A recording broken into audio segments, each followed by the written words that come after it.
At this point, I'm just gonna start riveting all this together. I was procrastinating on it, and I'm happy I did. As I mentioned, really made it easy to take it to the bench and deal with some of the modifications and being able to open space up.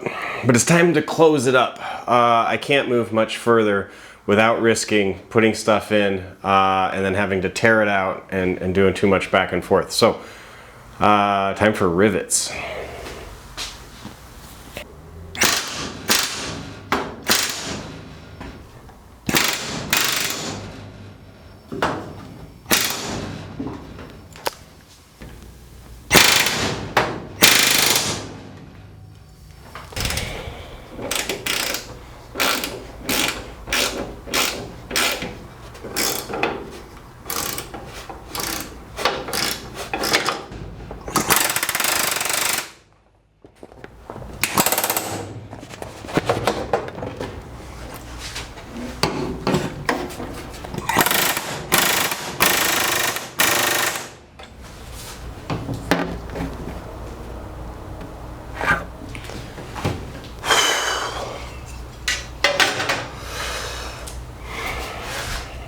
Sort of a weird rivet here because you actually have to sandwich a washer between some of the pieces.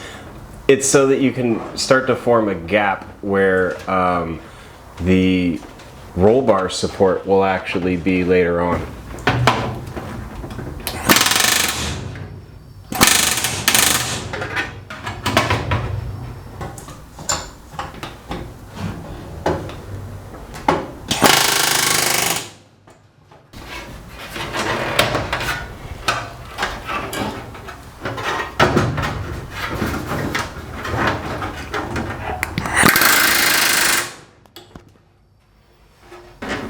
This is absolutely miserable.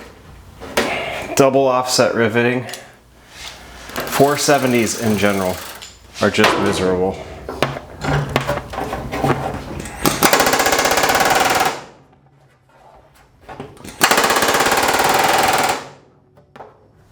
Well, it's on. It's a lot of work. And not all my best riveting. Some of them are a little ugly, some of them are a little dirty, quite literally dirty, like I'm gonna have to go and scrub this up. The tape I used to protect the bucking bar and the set, the goo's just gotten everywhere. But I think they're all structurally sound, and that's the important part. I did get one little dent in one of the ribs. I'm not too worried about it because it's done.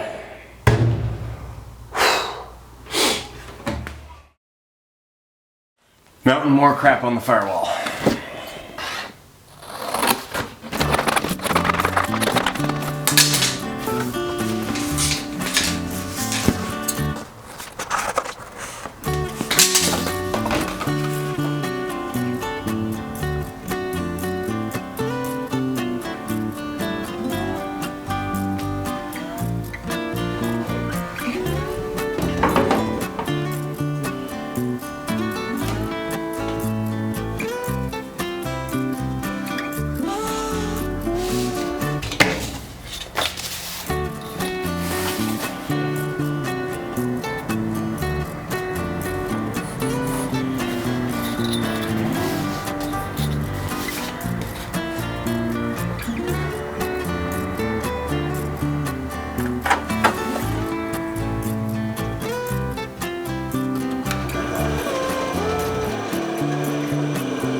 Everything's dimpled, countersunk, drilled, you name it, and installed. That's the important part. And I like it. Now let's see if I can screw everything into it, if I did it right.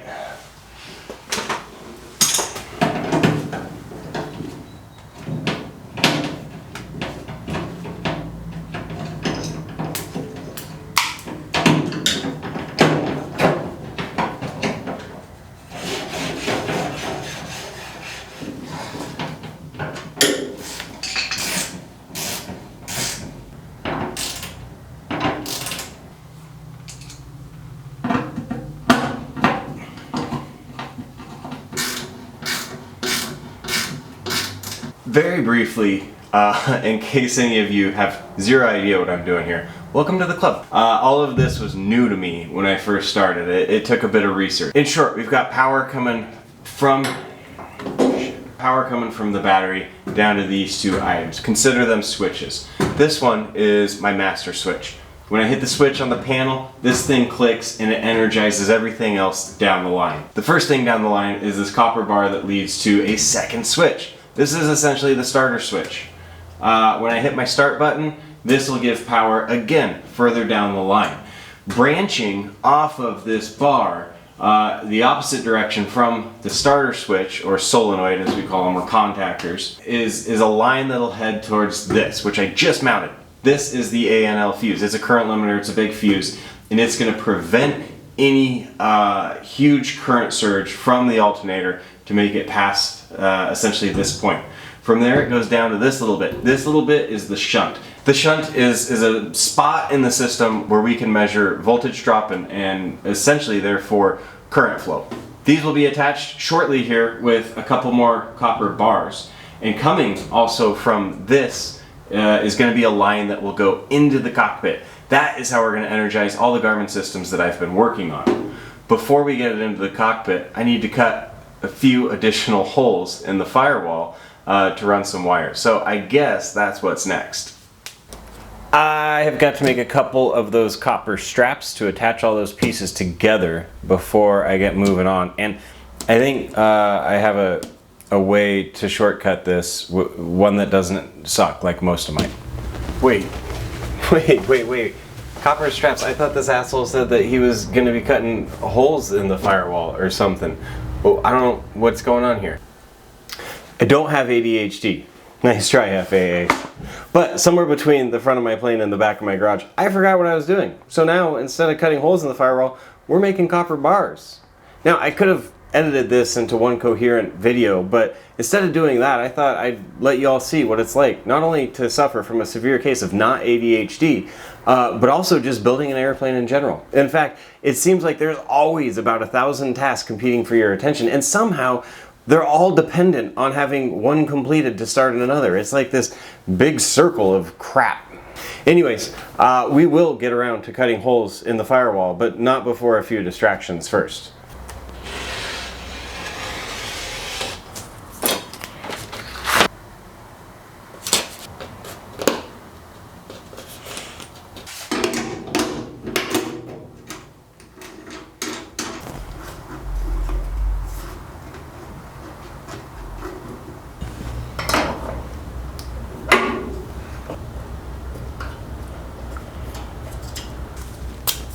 It's starting to dawn on me that I way oversold a couple pieces of paper and some tape, but it works.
I think this last one is going to need a bit of a Z-bend in it.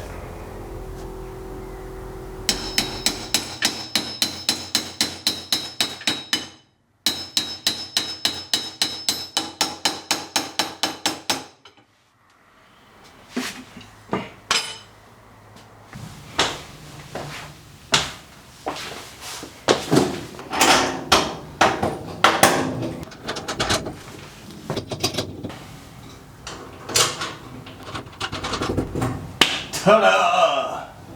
I'll just leave most of this hand tightened for now, because I got some holes to cut in the firewall. So next up, I need to figure out how to get not only some wires through the firewall, but some current in the form of a ground block. However, before I do that, I have some things that Vans wants me to mount on the firewall, and I want to make sure whatever I put there that's off plan doesn't interfere with anything on plan. The first item here is a bit of a tangent. I got to put a brake reservoir up here.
As I mentioned, I got a few things that need to pass through the firewall. One is current.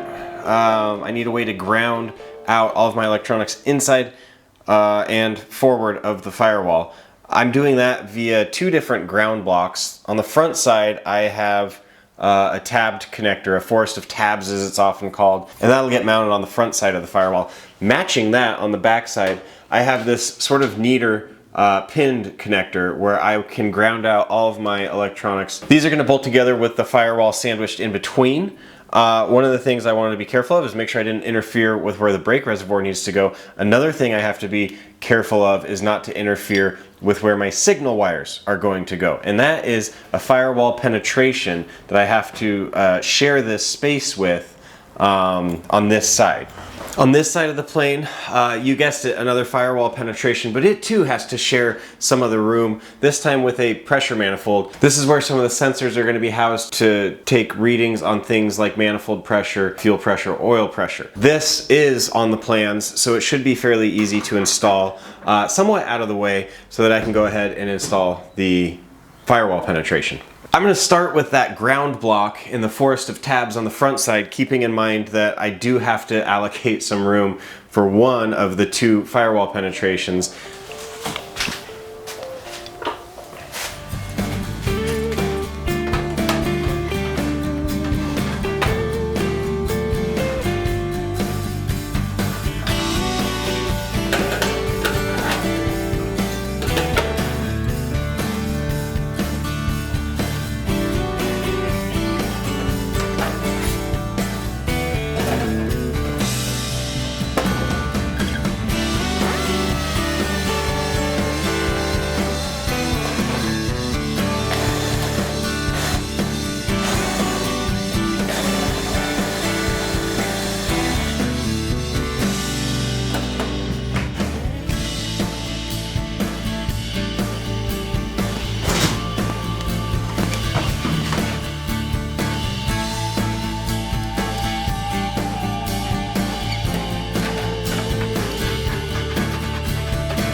They're in.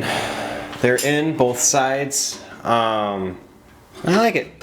That said, if I hopped in the time machine and went back, there's a chance that I would just do a forest of tabs on both sides. A big one on the interior side, this same size on the front side of the Firewall. While I love this pinned connector, it was more costly between the connector and all the gold-plated pins that I had to buy that will go into this. The mounting of it is a little goofy. And I'm not totally sold on it. But I do think that in the future, it'll make servicing and troubleshooting a little easier. Although getting the connector on and off, especially if I screw it down, which I'll have to do, might prove to be a little bit of a challenge. I'm going to go ahead and get my pressure manifold installed so that I can attack the 2 firewall penetrations next.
I switched to the articulated or swivel set to try and get these tougher rivets with this in the way. I forgot how slippery that dang thing was, and it got away from me and put a little dent in the firewall. Realistically, there's nothing I can do, so I'm just going to keep moving.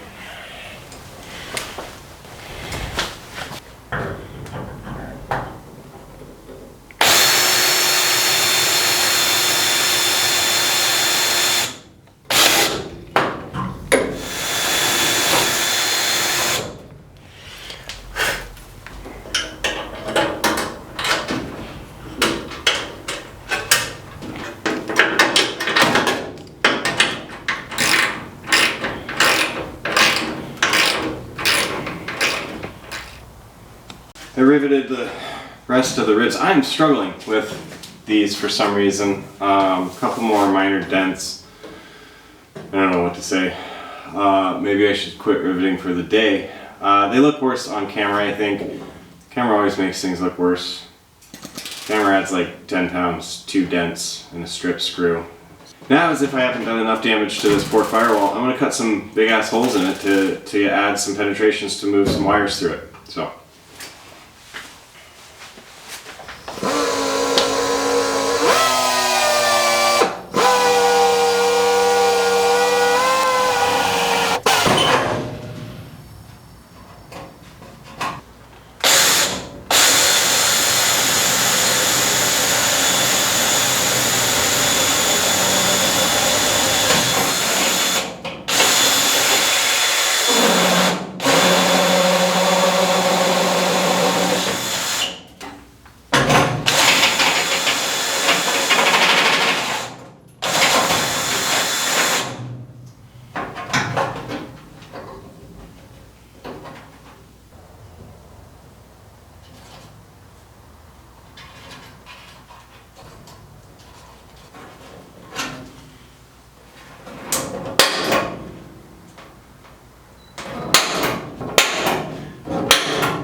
Second one, basically identical to the first. Quite a bit of squeeze out, and I'll likely leave the stuff oozing out the front. I cleaned up the back a little bit.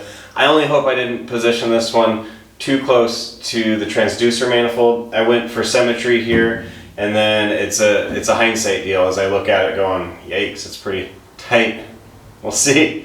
We got a bunch of crap on the firewall. I'm gonna start hooking some of it up and putting some wires through some of these holes. And I have so much to share, so many wires to run and to yell at and swear about. Unfortunately, I don't have time to edit it all right now, but I did want to get this out. So here, you're welcome, and thank you. If you want to see where this leads, please do subscribe, and I will try to get through the rest of this footage in sometime soon. In the meantime, once again, thank you for watching Ryan Flies.